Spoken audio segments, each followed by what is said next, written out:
Perkenalkan, nama saya Amal Surya Kartiko akan menjelaskan tentang Supply Chain Management atau disingkat SCM.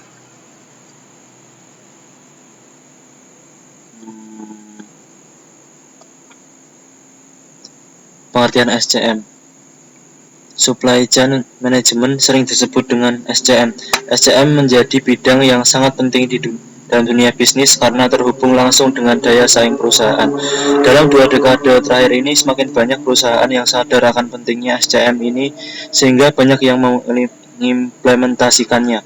SCM sendiri merupakan pengelolaan dan juga pengawasan rantai siklus mulai dari bahan material atau barang mentah, pembayaran, informasi dari pemasok ke produsen, pedagang grosir, pengecek, sampai dengan konsumen. Rantai pasokan adalah jaringan fisiknya sehingga semua perusahaan akan berperan dalam memasok bahan baku, melakukan produksi barang sampai dengan mengirimkannya ke pengguna akhir atau konsumen. Untuk supply chain management sendiri menjadi alat, metode, atau pengelolaannya.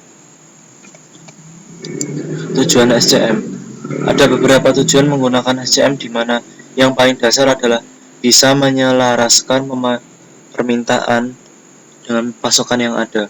Selain itu, ada beberapa hambatan atau masalah yang sering dialami saat menjalankan rantai pasokan seperti manajemen pengadaan barang, manajemen pemasok, mengelola hubungan dengan pelanggan, identifikasi masalah dan kemudian merespon masalah tersebut, manajemen risiko, dan lain sebagainya. Agar bisa menjadi pemenang dalam rantai pasokan, penting bagi rantai pasokan untuk bisa menyediakan produk yang tidak hanya murah, namun berkualitas, bervariasi, dan juga disediakan tepat waktu. Fungsi Supply Chain Management. Ada beberapa fungsi SCM yang penting untuk diperhatikan. Fungsi yang pertama adalah SCM secara fisik, di mana fungsi dari SCM ini adalah mengonversi bahan baku menjadi produk jadi yang bisa disampaikan ke konsumen akhir. Fungsi utama dari supply chain management ini adalah berhubungan dengan berbagai macam biaya-biaya fisik berupa biaya material, biaya penyimpanan, biaya khusus produksi, biaya untuk transportasi, dan lain sebagainya. Fungsi selanjutnya adalah SCM sebagai mediasi pasar dan memastikan jika telah disuplai oleh supply chain. Fungsi terakhir adalah berhubungan dengan biaya survei pasar, perencanaan produk, dan berbagai macam biaya yang bisa muncul akibat tidak terpenuhi aspirasi konsumen oleh produk yang mana disediakan oleh supply chain. Selanjutnya, proses SCM. Ada beberapa proses supply chain management yang wajib dilalui, di mana proses yang pertama adalah arus material.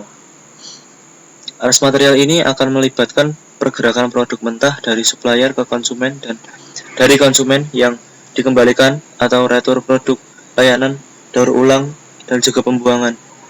Proses selanjutnya adalah arus informasi, di mana arus ini akan berisi tentang prediksi permintaan yang akan dilakukan konsumen, informasi permintaan barang, dan juga update status barang apakah sudah terkirim atau belum. Yang terakhir adalah arus finansial. Arus ini akan berisi tentang pembayaran, perkreditan, serta pergerakan barang yang efektif dan efisien. Dalam SCM, ada beberapa pemain rantai pasokan yang terlibat, yaitu supplier, manufakturer, distributor, retail, outlet, dan juga customer.